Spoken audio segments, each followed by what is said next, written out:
welcome back to my YouTube channel. අද හොඳට වැඩ ටිකක් කරගත්තා ලයිබ්‍රරි ගිහින්. හවස වෙනකම් වැඩ කරලා තමයි අපි ආවේ. ඉතින් රාටත් එහෙම කරමු. අද හරිම productive one. So happy.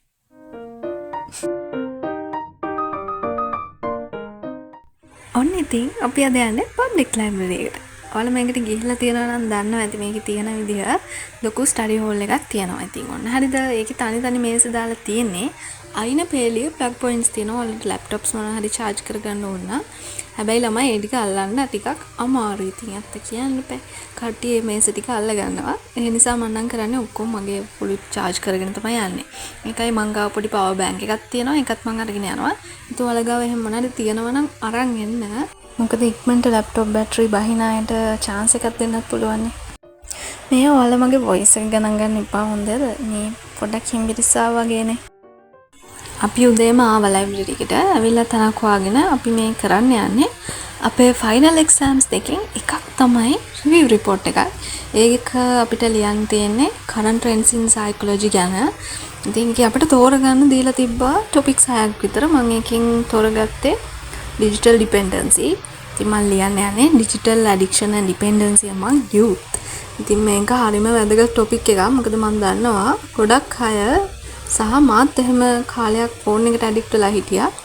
doom scroll කරන්න, ඔහේ reel බලන්න, shorts බලන්න.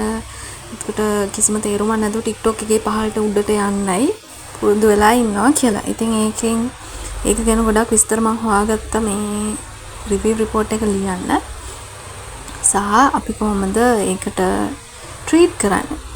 ඒක ගැලවෙන්න සපෝට් කරන්න කියලා. ඔන්න ඔයාලා මෙච්චර වෙලා කම්මැලිකමේ හරි මහන්සියෙන් හරි හිටියනම් දැන් හිමීට වැඩ කරන්න ගන්න පුළුවන්. මාත් ඉන්නවනේ ඉතින්.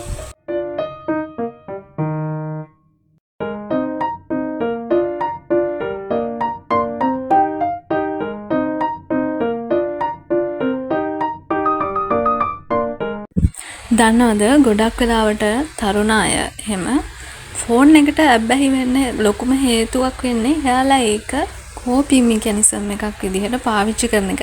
ඒ කියන්නේ ස්ට්‍රෙස් එකෙන් බේරෙන්න ෆෝන් එක බලනවා. දුක හිතුනම ෆෝන් එක බලනවා. නැත්තම් කම්මැලි ඉදිච්ච ගමන් ෆෝන් එක බලනවා. අපි හැම වෙලේම ගැලවීමේ මාර්ගයක් විදිහට ෆෝන් එක පාවිච්චි කරනවා නම් ස්පෙෂලි සෝෂල් මීඩියා පාවිච්චි කරනවා නම් ඒකෙනුත් ස්පෙෂලි Reels, TikTok නැත්නම් YouTube Shorts පොඩි තප්පර ගණන් වල වීඩියෝ ඔයා බලන්න හැබැයි වෙලා ඉන්නවා නම් ඒක එච්චර හොඳ දෙයක් නෙමෙයි. ඇත්තටම ඉතින් මේක අපිට හරි ගස්ස ගන්න පුළුවන් ඉස්සෙල්ලාම තප්පර ගණන් වල වීඩියෝස් වෙනුවට දිග වීඩියෝස් එහෙම නැත්නම් පොඩ්කාස්ට් මොන හරි විනාඩි 15ක 20ක වගේ ඒවා බලන්න පුරුදු වෙන්න ඉස්සෙල්ලාම. ඒකට ඔයාලට attention දීලා හරියට ඒක ඉවර වෙනකම් මුලින් ළඟට ඔයාලට බලන් ඉන්න පුළුවන් නම් ඒ කියන්නේ ටිකක් දියුණු වෙලා කියන එක. මොකද අපේ මොලේ තප්පර ගානෙන් මාරු වෙන රූප, එතකොට මියුසික්, ඒ වගේ දේවල් වලට හුරු වෙන එක හරියම නරකයි. මොකද අපිට ඒකෙන් ගැලවෙන්න ඊට පස්සේ මාරම අමාරු නිසා. අපි ප්‍රැක්ටිකලි හිතලා බැලුවොත් ෆෝන් එක බල ඉඳලා රීල්ස් බල ඉඳලා අපිට එකපාරට ඒක පොතක් කියවන්න මාරු කරගන්න බෑනේ. ඒක ඕනනම් අපි අමාරුවෙන් දවසක් කරයි. ඊට පස්සේ අතහැරෙනවා. මොකද ඒක කැමැත්තෙන් කරන දෙයක් නෙවෙන නිසා. ඒ හින්දා හොඳම වැඩේ තමයි අපි ෆෝන් එකෙන්ම පටන් ගන්න එක. ඉතින් ඔයාලට පුළුවන් ඔයා කැමති මූවි රිවිව්ස් තියෙන ඕන තරම් මම බලනවා මූවි රිවිව්ස්.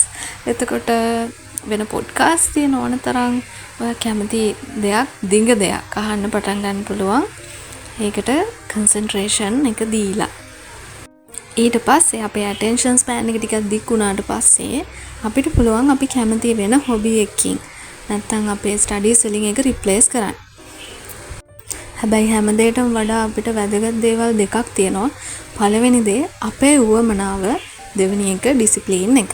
ඉතින් ওই දේවල් දෙක නැතුව මොන ට්‍රීට්මන්ට් කරත්, මොන බෙහෙත් ගත්තත්, මොන කවුන්සලින් ගත්තත් ඇත්තටම තේරුමක් නැහැ.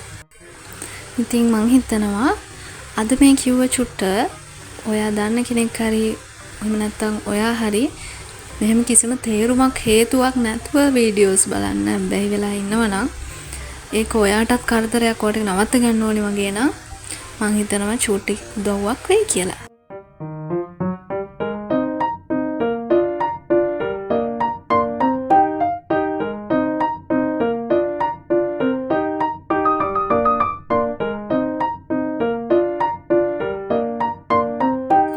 අද හරීම ප්‍රොඩක්ටිව්.